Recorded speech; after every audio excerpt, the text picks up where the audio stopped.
Kung meron ka nito, siguradong ikaw ay paldong-paldo. Introducing the newest Honda Goldwing 2026 Black Edition. Anong meron sa motor na ito? Pag-usapan natin. Una sa lahat, hindi mo ito basta-basta mabibili.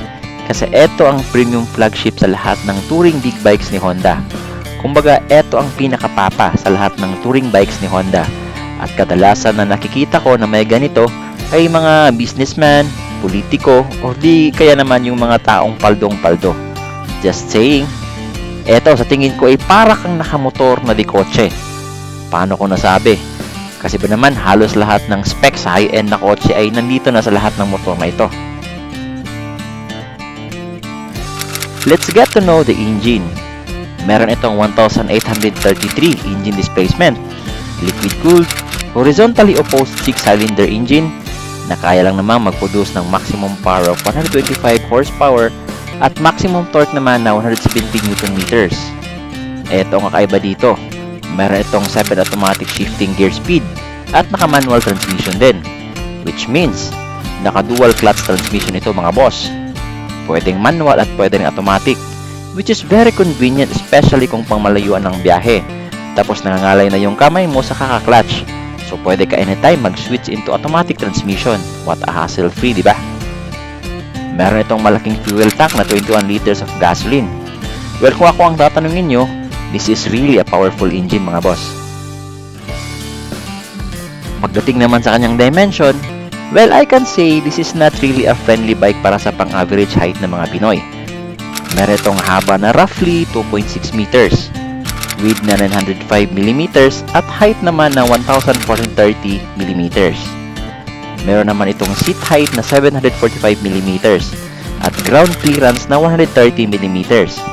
So mahirapan talaga dito ang mga 5'2" ang height pababa, considering ang bigat ng bike na ito. Dahil meron itong curb weight na 385 kg. So, mabigat na yan para sa isang motor mga boss. But, as I say nonetheless, kung gusto mo naman nagagawa niya ng paraan. Well, let's take a look sa kanyang designs. Kung makikita niyo dito banda sa harapan, meron siyang malaking windscreen. Adjustable ito mga boss. And what is really stunning is etong side mirror niya. Naka-integrate na ito with signal LED lights. At hindi ito basta-basta signal lights lang. Ito ay may self-canceling signal lights. So kapag naka-signal ka, kusa itong magka-cancel kung naka-fully turn ka na sa daan.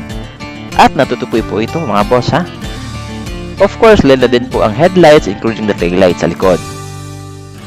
Dito naman sa fairings, makikita nyo ang kanyang Honda emblem na kulay red. Meron siyang grills design bawat gilid. At eto, meron na po siyang integrated fog light.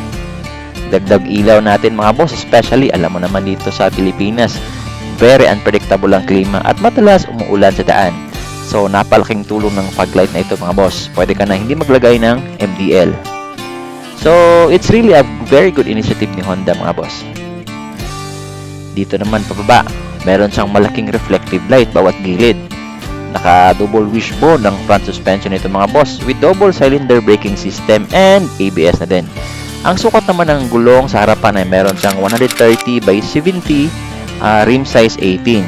At sa likod naman ay meron itong 200/55 rim size 16 and of course ABS na din. Lahat ng gulong mga boss ay naka-monitored ito ng Honda Tire Pressure Monitoring System. At makikita po natin yan sa TFT screen display. Astig, di ba? At eto ang masastig. Etong trunk or U-box, whatever you call it, andito sa likod ng upuan mga boss. Kasya lang naman ang dalawang full face helmet. At integrated ang backrest nito. Kaya hindi mananakit ang likod ni OBR kapag nakaangkas ito sa likod. Plus may side compartments ito mga boss bawat gilid. So madami ka nang malalagay talaga dito technically.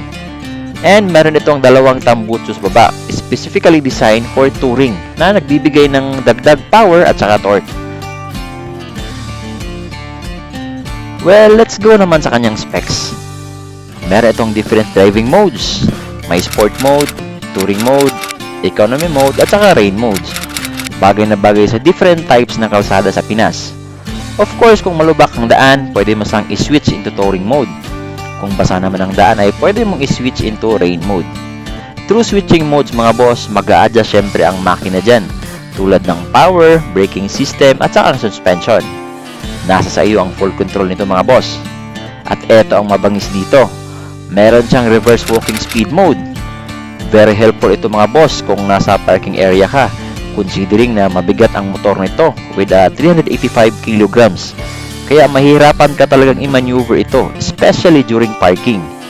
So, through reverse walking speed mode, madali na lang umatras para mas makuha natin ang desired parking angle natin. At naka-smart key ignition system ito mga boss. May sound system, cruise control, multiple charging ports, may 7-inch TFT display, at eto ang malupit, meron itong airbag sa harapan. Yes, meron itong airbag mga boss. Kaya in terms of safety, nako, panalo tong motor na ito mga boss. What I like sa bike na ito is napaka-pleasing ng system. Kita mo naman, di ka basta-basta makakita ng control system na nasa tangke mismo. Very sophisticated ang kanyang design at punong-puno sa specs. Sa totoo lang mga boss, no, di mo nagugustuhin bibili ng mga accessories dito kasi kompleto na talaga siya, total package na siya. Di mo na kailangan ng MDL kasi meron na itong fog light at meron itong malakas na busina parang pangkotse. So technically talaga wala ka na talagang gustong baguhin dito. So kung meron man ay depende na sa inyo. And now, let us talk about the fuel consumption naman. So meron itong gas tank capacity na 21 liters. And then meron naman itong fuel ratio na 18.5 kilometers per liter. So technically, with a full tank, kaya nitong tumakbo at around 388.5 kilometers. But not as recommended kasi basically para ka nang nakakotse nito in terms of fuel consumption. But one thing is really promising sa bike na ito. Ibang klaseng comfort ang naibibigay nito, especially sa long rides natin. At ngayon, tingnan naman natin ang kanyang presyo. Dito sa Pilipinas, meron itong dalawang version, yung standard at saka yung premium edition. So ang price range nito for the standard version is nasa 2,050,000. And for the premium naman, meron itong 2,100,000. But like I said, bihira ka lang makakita nito sa daan, at kung meron man, isa lang masasabi ko, paldong-paldo tong tao na ito. Kayo, ano sa tingin nyo sa motor na ito? Kung may 2 million kayo, bibili nyo na ba? I-comment nyo sa baba at babasahin natin yan. This is Joe Motology. Kita-kita sa susunod na vlog natin. Ride safe!